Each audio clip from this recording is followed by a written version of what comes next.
Hey, how's it going, everybody? I want to thank you guys for tuning in and watching today. What can we talk about today? As you can see, it's kind of a gloomy day out today. It's rainy. It's a little bit cooler. I don't mind the cooler. I actually don't mind the rain. It's nice, giving the grass some water, which is good. But it's a great opportunity to jump out there and share something with you guys. I've been sharing this journey and this EV experience with you since the beginning anyway. So we have actually reached a milestone in our vehicle. We're about 10 months into ownership and we've crossed over 10,000 miles. 10,000 miles, which is fantastic. Now, I know that it kind of came during quarantine, everything that happened last year, all that kind of stuff. So it probably would have been more miles, but we put about 1,000 miles a month on this vehicle. Now this is just driving around town, dropping off our baby at grandma's, that sort of thing. And then a couple of road trips that we've made with it. So really now it is pouring rain now. It is coming down good. But like I said, it's good for the grass, so we'll take it. 1,000 miles a month is actually not too bad, considering that on average they give you 10,000 miles on a lease now, on a year, and which is less than 1,000 a month. And then if you were to check the value of your vehicle, the trade-in value, they're going to give you less than, they want it to be around 12,000, 12 to 14,000. So that's not too bad. Like I said, we probably would have driven more had it not been a crazy year last year, but nonetheless, I'll take it. 10,000 miles, so it gives me an opportunity after 10 months to really look back, really kind of reflect on everything that I liked about the vehicle, everything we didn't like about it, and then just kind of an overall experience, right? So I'm going to start out with that because I always try to start on a positive note anyway. You guys watch my other videos, you know that I am super positive. I love the vehicle, I love Tesla, everything like that, kind of the whole 9 yards. We have a Tesla Model Y Long Range Edition. Gives us about 326 miles of range, which when we got it originally, I was thinking that I needed more.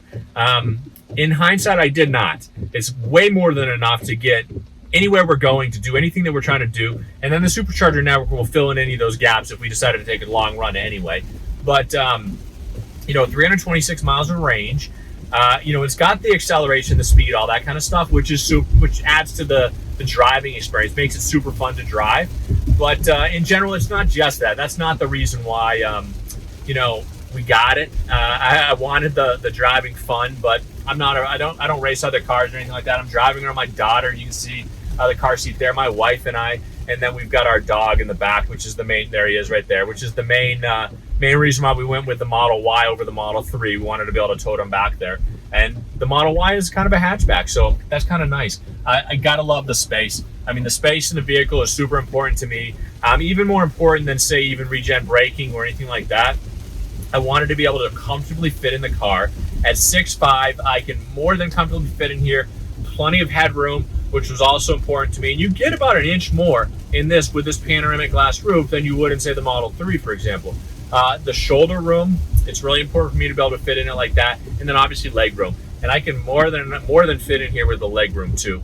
We used to have the car seat facing backwards and it was a little bit tighter there, but this is also a very large car seat. And I think that kind of played into it a little bit. Now that it's facing forward, we have more than enough room, and the baby loves looking at the screen. She loves the infotainment screen. There's so much stuff on there, other cars coming around. She can see what's going on, follow the maps, and then, bar none, the most exciting thing that she loves about the car is the watching Netflix, watching YouTube while we're sitting waiting for something, supercharging, or even at the grocery store or something like that. She loves it. She loves being able to do that if we're waiting for my wife to come out or whatever.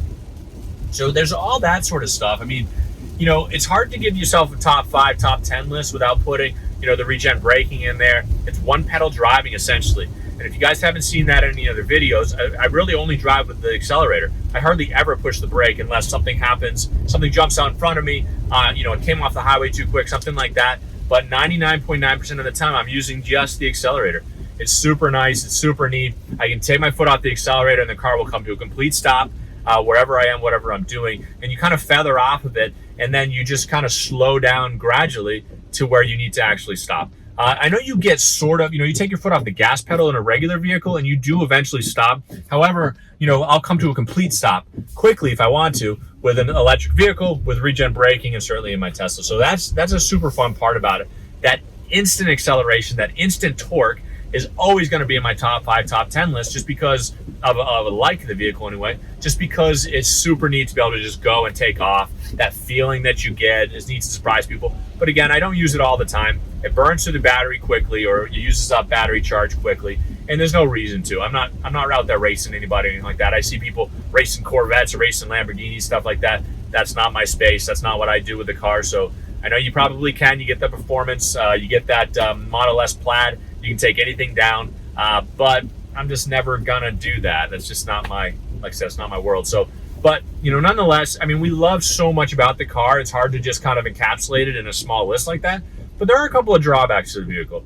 A couple of things. Now, it's an expensive vehicle. There's no sugarcoating that. It's an expensive vehicle. And there are certain things that kind of add to it and that are kind of drawbacks on it. And I put a video out there. There's things like, I don't have a heated steering wheel. That seems like a silly thing because they did eventually add it. But it's just one of those things in that price point, you think of that kind of stuff. I don't like cooled seats anyway. I had them in a previous vehicle that we had, but the car doesn't even give us the option for it. There's a couple of different things like that you're kind of missing. But there's so many aftermarket things you can do. Power trunk or a foot activated trunk, a power frunk. You can get a new steering wheel. I guess you can put that yoke steering wheel on it. I saw somebody had a video in about that previously. But the aftermarket accessories are just fantastic. It's a really easy car to work on, which I really liked. Just some of the things you just think to yourself, like, you shouldn't have to do that. At the price point that it's in, it should come with some of these features, because you can get like a Ford Explorer, just as an example, not that I'm comparing the two, but a Ford Explorer that's a little bit cheaper, Platinum Edition, that comes with all that stuff already. The Ford Explorer is nowhere near, before the comments load up with that, nowhere near the driving experience of a Tesla Model Y, or any Tesla for that example, or any Tesla under that thought process. But in general, you think to yourself, like, I should have some of these features. But I know what they did with the car. I mean, it's all about weight. It's all about styling, all that kind of stuff. Elon wanted to create it from the ground up, wanted to make it completely different than any other vehicle, and he succeeded, right? So, all of that stuff, we absolutely love it. Even after 10 months, absolutely love about it. And I can say the little things that bothered us in the beginning, some of the fit and finish issues, some of the trim issues, we didn't have major things, major problems. It's pretty quiet interior. Nothing's rattling loose. So maybe we got lucky. I don't know. Maybe they're better now. It seems like they are. But, little things like that, paint blemishes that I noticed when we bought it, I don't even see those anymore, honestly. And nobody else ever saw them. My wife, in fact, I had to show them to her, point them out to her so she could even see them. They're just not looking for them. And I just happen to be, because of this channel, because of what I do, I happen to be combing through looking for that kind of stuff. Now, I can say, though, that EV credit comes out. They're having some fantastic deals. I know that there's major shortages with the vehicles. Trade-in values are through the roof. If we found a fantastic deal on a 21 with the brand new, center console with, a couple of the other features, the boombox, that kind of stuff, I can't say that I wouldn't trade it in for that. I don't know. It would depend on the numbers, but we love the car as it is. And after 10 months, 10,000 miles, I can say that we still love it. I still enjoy driving this. I miss when I'm not driving it, which is an odd experience I haven't had in years. And in spite of what you see back there, the dog does fit in there perfectly. He just pretends like he doesn't, and he's also an oversized golden retriever, so there's that as well. But hey, you guys know what to do. Hit that like button, hit that subscribe button. Lets me know the kind of videos you guys want to see. I hope you guys are having a fantastic day, week, month so far. Hope you guys have better weather, or maybe you've had more rain lately and it's not all happening at once. So, I really appreciate you guys tuning in, and stay safe out there. Thanks for watching, guys.